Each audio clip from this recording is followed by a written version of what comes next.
Ja vihjaks võin öelda, et kui poiss käib poodis, siis pärast on voodi ka karvane.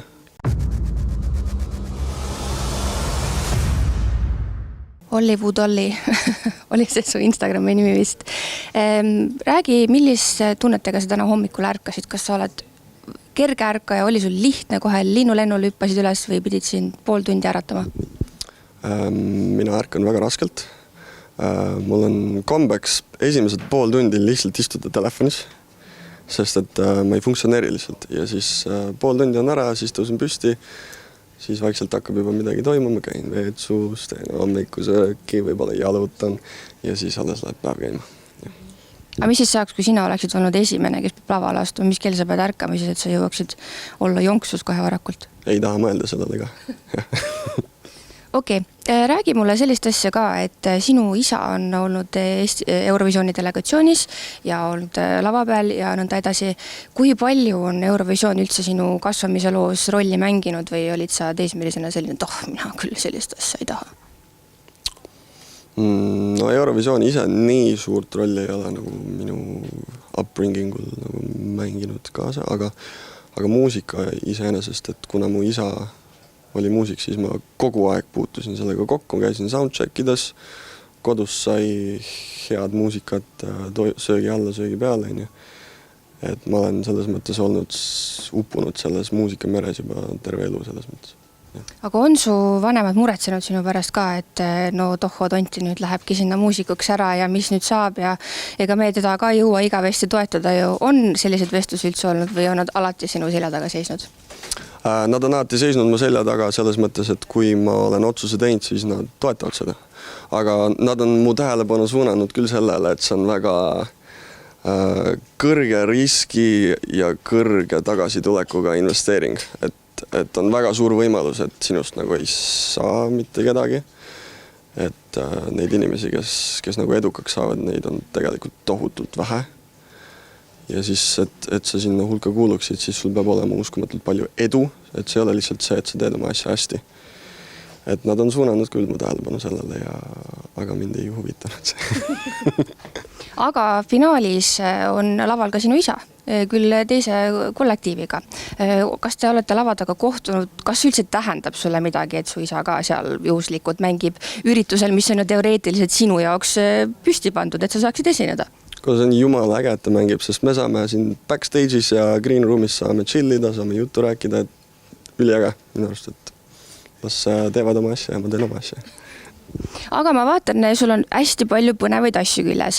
Inimesed, muusikud tavaliselt alati kannavad endaga kaasas talismanne. Kas mõni neist on talisman? Kas see on sinu abielusõrmus siin? Ei ole, aga selle sõrmuse kinkis küll mu naine. Et see on küll minu good luck charm praegu. Seal on, mis seal on tarantel peal? See tundub nagu Scorpion vist, aga jah. Oled suurt Scorpionsi fänn? Ei ole. Mis su pruut üldse teeb? Kas ta äratab sind hommikul hella suudlusega, teeb sulle omleti valmis, toetab sind, puuterdab sind, kammib su juuksed? Milline roll temal on sinu eduloos? See on 2 erinevat küsimust, et milline roll on siis, kui me ärkame ja siis, kui... Ta on tundub 2 erinevat vastust, küsimus oli 1, aga hästi. No ärkame koos raskelt, mõlemad oleme sellised uimased, me oleme sellised ööinimesed. Aga kui rääkida, mis rolli ta mängib, siis see lugu on ju kirjutatud temast, et tegelikult päris suurt rolli. Ta on mürgine naine või? Ei, loe sõnad uuesti läbi. Mul lihtsalt kummitab alati ainult see refrään ja siis jäi selline mulje. Aga tead, mul on vaja sinuga üks asi ka selgeks rääkida. Sa käisid Sky Plussis intervjuud andmas. Jah, sa vist juba tead, kuhu see tüürib. Kas sa tahaksid nüüd ära rääkida, mis värk selle 2 inimesega ärkamisega oli?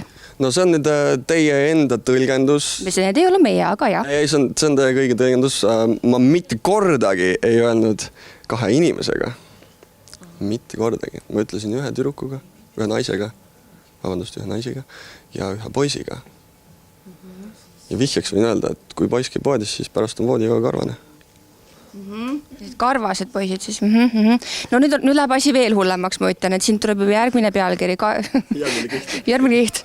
Okei, mis ma tahtsin veel küsida sinult on see, kas me teame seda, et see lugu on äärmiselt vokaalselt raske, me kolleegid palusid seda laulda, ma ei hakka üldse üritamagi, kuigi mina saaksin kindlasti hakkama. Ja ma pärast paneme kinni, siis ma laulan sulle. Kas sa oled pidanud seda lugu muutma ka lihtsalt selleks, et see etteaste tuleks täiuslik? Ma muudan seda lennu pealt, ehk siis kui ma tunnen mingi hetk, et mul hakkab kuskil midagi lukku tõmbama, siis ma korraks korrigeerin ja siis on tagasi, et see on pigem selline improvisatoorne värk, et ma midagi konkreetset ei ole välja mõeldud, et tuleb nii, nagu tuleb.